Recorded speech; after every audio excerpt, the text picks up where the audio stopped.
Enough is enough. Ĩyo ti mĩario yakwa, no nĩ mĩario ya mwana wa mũtigairĩ mũini Bayo ũrĩa wakorirwo akĩhurũka mwaka mũthiru. Rĩu kairĩtu gaka karĩa koĩkaine ta Sky nĩ karĩkĩtie kwĩyumĩria for the first time na gagakorwo gagĩkũmithia ndeto iria ikoretwo igĩtambio gũkũ nenda-inĩ cia ũkinyanĩria ciĩgiĩ bamĩrĩ yake. Gũkoretwo na ndeto nyingĩ ciratambio gũkũ nenda-inĩ cia ũkinyanĩria. Mũndũ wa mbere arĩ Shiro wa Oakland ũrĩa ũkoretwo akĩaria maũndũ ma magigi mũno megiĩ bamĩrĩ ĩno, na agagĩkorwo agĩtharĩkĩra maithe ma ciana ici, kuona Bayo nĩ akĩhikĩte rĩngĩ na arakĩrĩ na mũthuri wake, na no aragĩ co-parent-aga na ithe wa ciana ciake, na koguo gwa kahinda gaka ciana ici ciĩna maithe merĩ, no ĩndĩ nyina nĩ agĩkorirwo akĩhurũka. Ũndũ ũrĩa Shiro wa Oakland aragĩkoragwo akĩhinyĩrĩria atĩ ithe mũciari wa ciana ici nĩwe Prophet Kanyari agĩrĩire gũkorwo akĩoya ciana ciake na gũkorwo agĩcieheria moko-inĩ ma ithe ũyũ ũngĩ ũgwĩtwo Tash. Shiro wa Oakland nĩ arathiĩte na mbere agakorwo akĩhithũria atĩ Tash nĩ akoragwo akĩnyua njohi mũno na ciana ici ciĩhaceke gũkorwo nginya cikĩnyitwo kĩa hinya.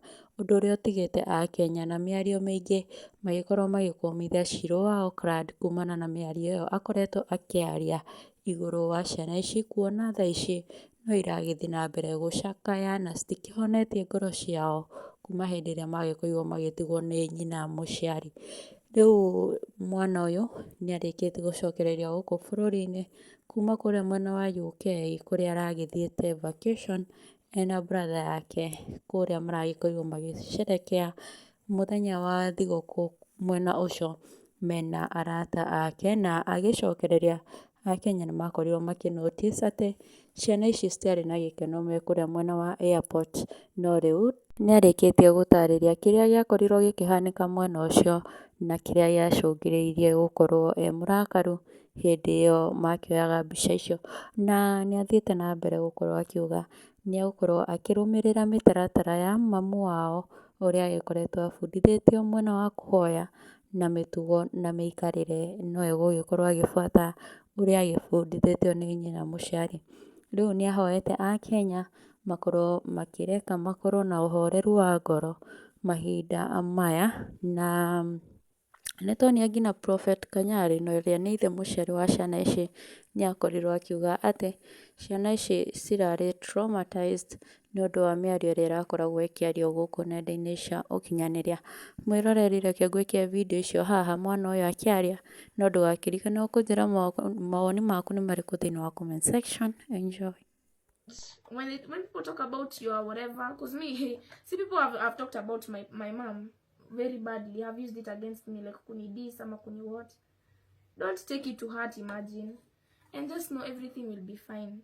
Just trust in God and you pray a lot. Man, I always pray just like my mom did, and I won't follow into her footsteps of praying, so everything will be fine. Cry as much as you want, because you see my baba, hey, he's telling me be strong, don't cry.